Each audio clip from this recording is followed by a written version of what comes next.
প্রথমেই মহান রাব্বুল আলামিনের দরবারে অনেক অনেক শুকরিয়া আদায় করি। যদি কোনো বেইনসাফ হয়ে থাকে সে বিচার আমি আমার ভোটারদের হাতে ছেড়ে দিলাম বলে মন্তব্য করেছেন ব্রাহ্মণবাড়িয়া ২ আসনের স্বতন্ত্র প্রার্থী ও বিএনপি থেকে সদ্য বহিষ্কৃত ব্যারিস্টার রুমিন ফারহানা।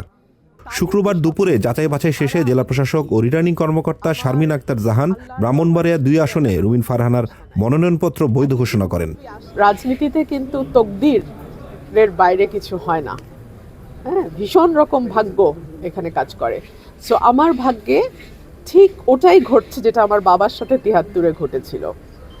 সো আমার বাবা তখন নৌকার জোয়ার ছিল, আর কোনো দলের জোয়ার ছিল না। আমার বাবা স্বতন্ত্র জিতেছিলেন।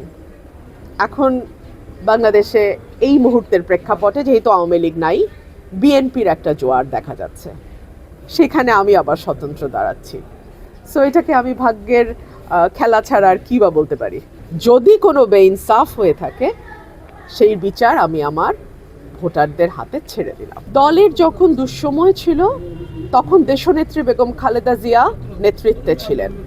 তিনি আমাকে যেই দায়িত্ব দিয়েছেন সেটা অনেক সময়ই দেখা গেছে আমার বয়স এবং আমার রাজনৈতিক অভিজ্ঞতার চেয়ে অনেক বড়। সেই দায়িত্ব আমি অক্ষরে অক্ষরে পালন করার সর্বোচ্চ চেষ্টা করেছি, যেটার একটা রূপ আপনারা দেখেছেন যখন ২০১৮ সালের সংসদে ১৯ সাল থেকে আমি জয়েন করি এবং সেখানে আমার ভূমিকা কী ছিল। দল যখন ২২ সালের ডিসেম্বরে আমাকে পদত্যাগ করতে বলে আমি এক মুহূর্ত চিন্তা করি নাই। যখন বলেছে, যেদিন বলেছে তখনই আমি সেই মুহূর্তে পদত্যাগ করেছি।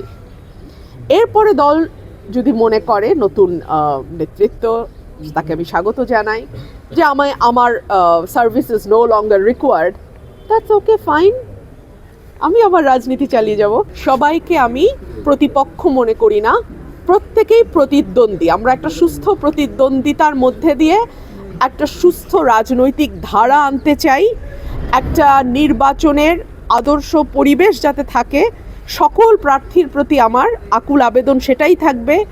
আমরা এক একজন এক এক দলকে রিপ্রেজেন্ট করতে পারি, কেউ স্বতন্ত্র হিসেবে আসতে পারি, কিন্তু প্রত্যেকে যেন নির্বাচনী আচরণবিধি আমরা পালন করি, সেই অনুরোধটা আমার নিজের প্রতিও থাকবে, সকলের প্রতিও থাকবে। কিছু কিছু জায়গায় আমার কর্মীদেরকে বলা হচ্ছে যে তাদের উপরে হয়তো মামলা দেয়া হবে বা কিছু। আমি বলেছি যদি এরকম কিছু হয় নিশ্চয়ই আমি প্রশাসনকে সেটা জানাবো, এবং আমার মিডিয়ার ভাইরা তো আমার পাশে সবসময় আছেন, আপনারাও সেটা জানতে পারবেন।